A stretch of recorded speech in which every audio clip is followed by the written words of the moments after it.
The purpose of this video is to give you some ideas, some resources to continue exploring the story of how the whale got his throat. Now, it's very important that you don't force this down your children's throat. If they're not hungry and if they've just enjoyed the story, then that's the most important thing, because at the end of the day, the story is the thing. And so what I recommend is that you read these stories, these Just So stories, and other stories as well, but we're talking specifically about how the whale got his throat, that you read them frequently to your children. And the reason I say this is because they become familiar. They become familiar stories, and children begin to develop an ear for the language. Strange words become familiar, and they begin to develop an anticipation and an excitement in knowing what's going to happen, but it hasn't happened. And the repetition, which was intentional, that Kipling weaves into all his Just So stories, the children begin to recognize, and that anticipation has a lot of enjoyment in it for the children. So my recommendation is to read those stories frequently to your children so that they become familiar with all those enjoyable aspects of literature. Okay, so if your child shows an interest in developing things further, maybe they ask questions, or maybe you introduce something to them and they are excited to explore those ideas. So that's really the purpose of these exploring resources. In any case, even if you do use these resources, please don't use them all at once. And that's important because these resources and others in the series are for long-term use. You use a little bit here, a little bit there. They're not all to be used at once because you don't want your child to get indigestion. And the best way of learning anyway is slowly, gradually enjoying the process, seeing the connections with things that you recognize from past experiences. So it's not a school curriculum that you have to get done in so many days or weeks. It's an exploration that you can keep coming back to. Having said that, I will post the links to those resources on this page so that you've got those tools if you wish to use them. Now, I'm going to explain some of those resources now. There'll be more on those pages, but some of those resources will be looking more closely at Kipling's vocabulary. So Kipling loved to play with words, and he uses a child's faltering speech. He uses the way in which a child might pronounce some harder words to have a bit of fun. So for instance, in How the Whale Got His Throat, we've got the stute fish, and the apostrophe comes before the S, and so it's short for astute. And of course the fish in this, the little fish, the stute fish, is very astute, and so that's the sort of fun that Kipling has with us. He does it in a lot of his Just So stories. Now, there are other things that you can use when you develop the vocabulary. He uses words which are not regularly used in children's common language and are fun if your child is interested to explore. For instance, you could use the word cetacean, where the stute fish flatters the whale, honourable cetacean. and look a little bit at aquatic mammals, dolphins, whales, and talk a little bit about nomenclature and the ways in which science has developed categories for animals, if that's something that is a fun thing for your child to do. Then we have latitude and longitude, the equator, the dorsals of the equator. These are references, of course, to geographic terms, which you can explore. Along those lines, geography can be something which is a fun spin-off of these stories. You could find a globe, look at the equator, develop an understanding, rudimentary understanding of latitude and longitude, and then introduce the poem that goes along with this story. The poem is about a voyage and a child being in the middle of a voyage where everyone around him is seasick. So there's the connection between the theory of latitude and longitude and the experience of sailing to a particular place and what that feels like. So those are some extra vocabulary. There's more in the resource section, as I said. The other way in which you can introduce some geography is to look at Kipling's life and the countries he visited. This is a fun exploration into the life of the author. So, for instance, he was born in India, he was sent home. Just that whole idea of being sent back home to England, where you've never been before. Your home has been India, and you are sent home without your parents. This was a common practice when children got to school age. They'd be sent to boarding schools in England for their education. And then often they would come back after their education, and that's what happened with Kipling. He came back to India when he was 16. They didn't think it was worth giving him further education. They didn't think he had academic promise.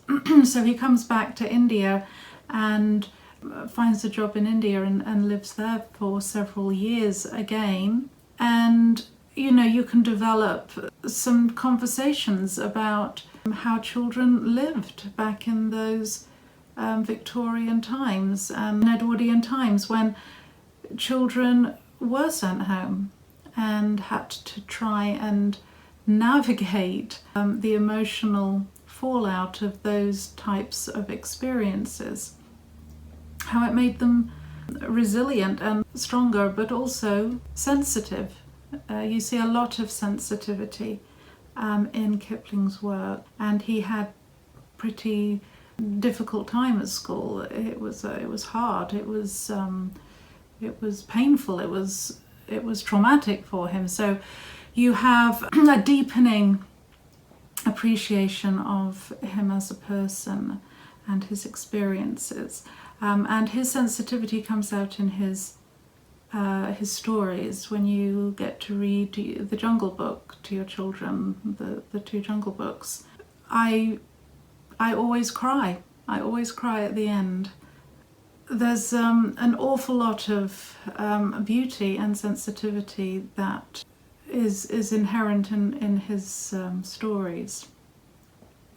Okay, so you could do geography, tracing Kipling's journeys, his travels. So we've got India, we've got England, we've got going back to India. Obviously, he would be travelling by ship, and so look at the oceans he would have sailed through.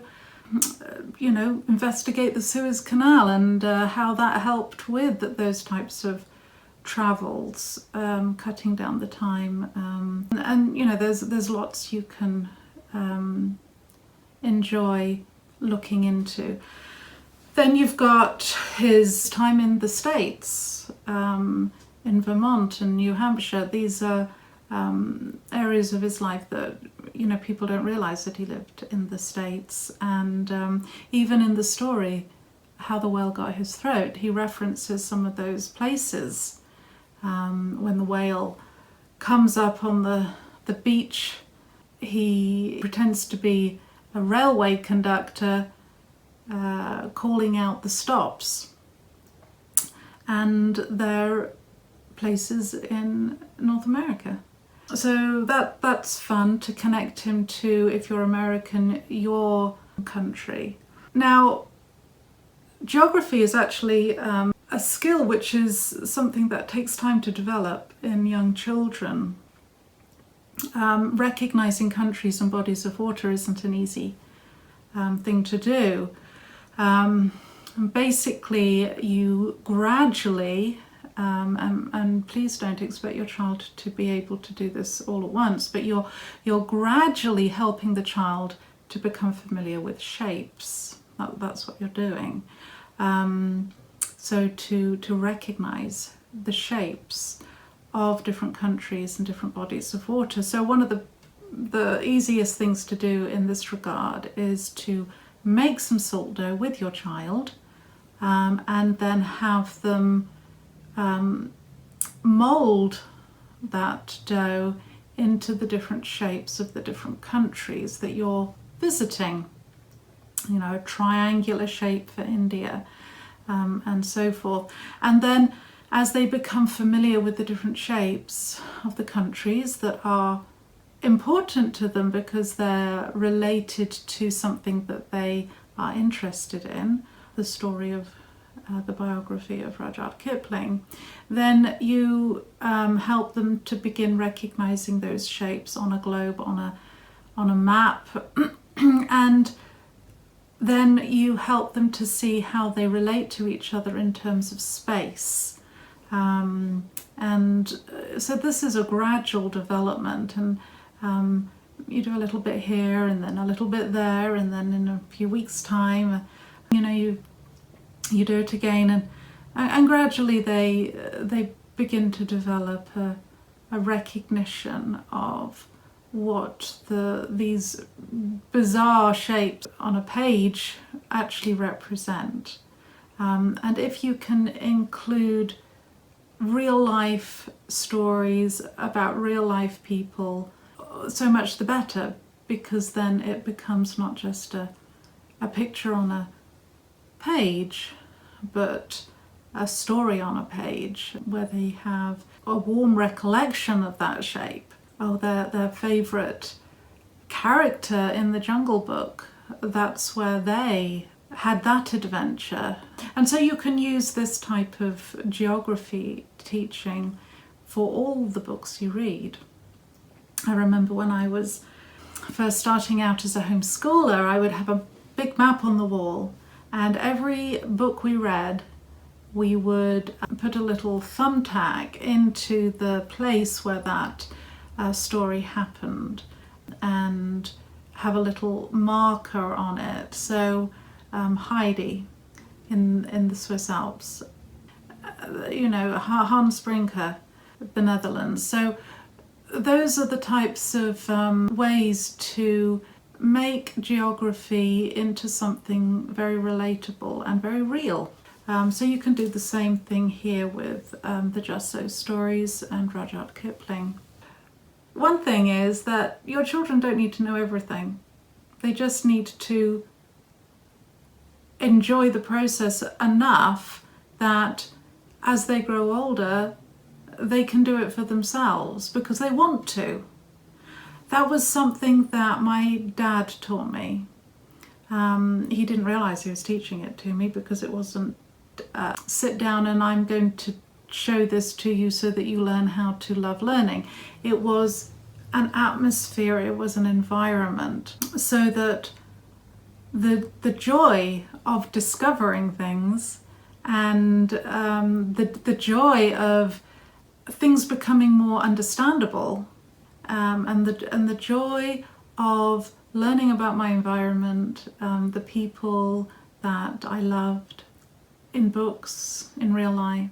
It was a total environment for me. So as I got older, it was just second nature. It wasn't even something I had to learn. It was part of who I was. Just little things where my dad, who was a scientist, he was a physicist and a mathematician, he would get so excited about the glory of God in creation. And he would get deck chairs out. We lived in a rural part of England, and we would enjoy him being excited about showing us the stars at night. So he would get deck chairs out and blankets, and we would just sit there with our heads back, and he would tell us the stories of the stars and tell us why they were different colours and show us the constellations, and if there was some sort of particular special occurrence in the heavens, then that would be the time when we would get out the telescope, the binoculars, and his whole love of God's creation was so palpable. And in the evenings we would sit around the fire and he would read us stories. Here is a picture of when I was a little girl. This is actually taken in Hong Kong when we lived there. And I remember to this day the book we were reading as we sat down together to read. This is something that happened all the time with both my parents. And as we got older, we did this more and more, actually. I know that in some families it becomes less and less, but in fact in our family it became more and more, especially after we got rid of the television. And one of the most impacting experiences as a child was seeing my dad, who was pretty old school. You know, he was brought up in an era where you didn't really show your emotions very much. And so it was very impacting to me when we got to the end of Lord of the Rings and my dad couldn't read for crying. And so those are the types of experiences that impact a child, to embrace the life of the joyful life of learning and growing and touching humanity. So I would encourage you, when you do these things with your children, that you keep things short and sweet, especially at this age. You know, make the Play-Doh one day, then do the shaping of countries another day. And the more you can learn, the more that it can just become a spontaneous thing. So you read up on Rudyard Kipling, you can then integrate some of the things that you've learned into your child's ordinary day-to-day experience. Anyway, I hope that helps. And as I said, I'm posting the resources so that you've got them there to use as you explore these stories, if you want to, and if your children show an interest in those. But I can't emphasize enough that the story is the thing. So reread those stories and enjoy that above everything else. Thank you.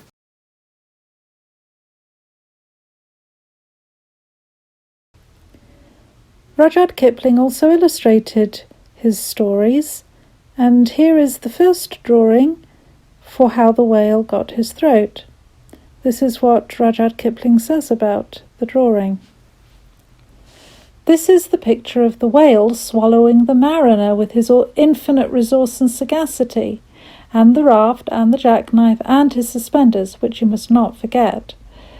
The buttony things are the mariner's suspenders, and you can see the knife close by them. He is sitting on the raft, but it has tilted up sideways so you don't see much of it. The whitey thing by the mariner's left hand is a piece of wood that he was trying to row the raft with when the whale came along. The piece of wood is called the jaws of a gaff. The mariner left it outside when he went in. The whale's name was Smiler, and the mariner was called Mr. Henry Albert Bivins, A.B. The little 'stute fish is hiding under the whale's tummy, or else I would have drawn him. The reason that the sea looks so ooshy-scooshy is because the whale is sucking it all into his mouth so as to suck in Mr. Henry Albert Bivins and the raft and the jackknife and the suspenders. You must never forget the suspenders. Here is the second picture that Kipling drew for the story, and this is what he says about it. Here is the whale looking for the little 'stute fish who is hiding under the dorsals of the equator. The little 'stute fish's name was Pingle. He is hiding among the roots of the big seaweed that grows in front of the doors of the equator. I have drawn the doors of the equator. They are shut. They are always kept shut, because a door ought always to be kept shut. The ropey thing right across is the equator itself, and the things that look like rocks are the two giants, Moore and Core, that keep the equator in order. They drew the shadow pictures on the doors of the equator, and they carved all those twisty fishes under the doors. The beaky fish are called beaked dolphins, and the other fish with the queer heads are called hammerhead sharks. The whale never found the little 'stute fish till he got over his temper, and then they became good friends again. And finally, Kipling wrote a poem to go with this story.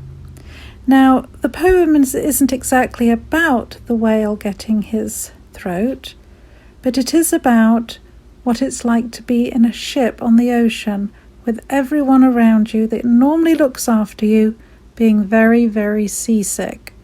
This is how it goes. When the cabin portholes are dark and green because of the seas outside, when the ship goes whop with a wiggle between, and the steward falls into the soup tureen, and the trunks begin to slide, when Nursey lies on the floor in a heap, and Mummy tells you to let her sleep, and you aren't waked or washed or dressed, why, then you will know, if you haven't guessed, you're 50 north and 40 west.